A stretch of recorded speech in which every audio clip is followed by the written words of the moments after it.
اعوذ باللہ من الشیطان الرجیم بسم اللہ الرحمن الرحیم السلام علیکم ورحمۃ اللہ وبرکاتہ۔ ناظرین، ہم امید کرتے ہیں کہ آپ لوگ خیر و عافیت سے ہوں گے۔ ناظرین، وہ لوگ جو بے بسی کا شکار ہو چکے ہیں اور دشمن ان کے اوپر مسلط ہو چکا ہے، اور دشمن بھی ایسا ہے کہ آگے والا جو بے بس ہے اس کو مکمل یقین ہے کہ یہ دشمن مجھے مار دے گا، مجھے ہر طرح کا جانی اور مالی نقصان سے مجھے بالکل ہی ختم کر دے گا، اور اس میں آپ کا قصور بھی کوئی بھی نہیں ہے، کوئی بھی قصور نہیں ہے آپ کا۔ تو ایسے حالات میں آپ کے بچاؤ کا کوئی بھی راستہ، کوئی بھی آپ کے علاقے میں سے کوئی بھی پنچایت والا یا کوئی بھی وڈیرا آپ کی مدد کرنے کو بھی تیار نہیں ہے۔ وجہ کیا ہے؟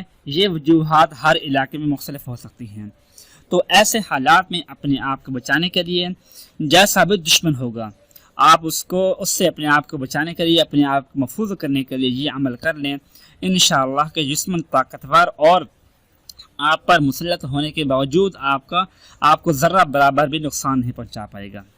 وہ دعا یہ ہے، قرآن پاک کا پارہ نمبر ہے 4 لن تنالوا البر، اور اس میں پیج نمبر ہے 67، سورۃ آل عمران۔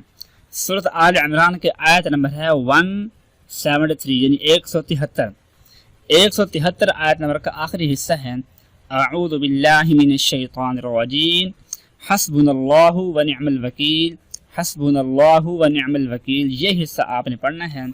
اس کے بارے میں آتا ہے کہ جب حضرت ابراہیم علیہ السلام کو نمرود نے آگ کے اندر ڈالا تو اس وقت انہوں نے یہ آیت مبارکہ پڑھی تھی، یہ دعا پڑھی تھی، کیونکہ آیت تب کہیں گے جب پوری آیت ہم ہوگی، جب ہم اس کو پڑھیں گے دعا کے طور پر پھر دعا ہی ہوگی۔ تو انہوں نے یہ دعا پڑھی تھی، وہ اللہ کے پیغمبر سے اللہ نے جو چاہا ویسا کیا۔ تو بہرحال ہم ان کی سنت کو تو پورا کر سکتے ہیں، ان کی جو سنت مبارکہ ہے دعا پڑھنے کی، ہم اس کو پورا کر سکتے ہیں۔ تو جب آپ کو خطرہ ہو کہ دشمن آپ کے اوپر حملہ کرنے والا ہے یا آپ کو بلوا رہا ہے، تو اس وقت آپ نے اس کو پڑھنا شروع کر دینا ہے۔ جتنا آپ اس کو زیادہ پڑھیں گے، اس کے پڑھنے کی کوئی لمٹ نہیں ہے۔ تو بہرحال جب دشمن کا سامنا ہو اس وقت آپ نے پڑھنا ہے، ہر وقت نہ پڑھیں اس کو۔ تو دشمن سامنے آ کر بھی آپ کو کچھ بھی نہیں کہہ پائے گا، وہ ایسے آپ سے پیش آئے گا جیسے عام لوگوں سے بات کرتا ہے، اس کے ذہن سے آپ کے دشمنی اور آپ کو مارنے کا خیال اور آپ کو نقصان دینے کا جو خیال ہے اس کا، وہ ہمیشہ کے لیے ختم ہو جائے گا۔ بس آپ نے اس کو اپنی عادت بنا لینا ہے کہ جب بھی آپ اپنے دشمن کے سامنے جائیں تو اس وقت آپ نے اس کا ورد کر لیا کرنا ہے، اس کو پڑھ لیا کرنا ہے۔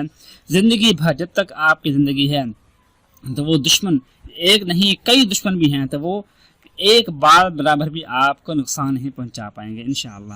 دعا ہے کہ اللہ پاک ہم سب کو ہر قسم کے دشمن سے بچنے کی توفیق نصیب فرمائے، آمین ثم آمین۔ اپنا خیال رکھیے گا، اللہ حافظ۔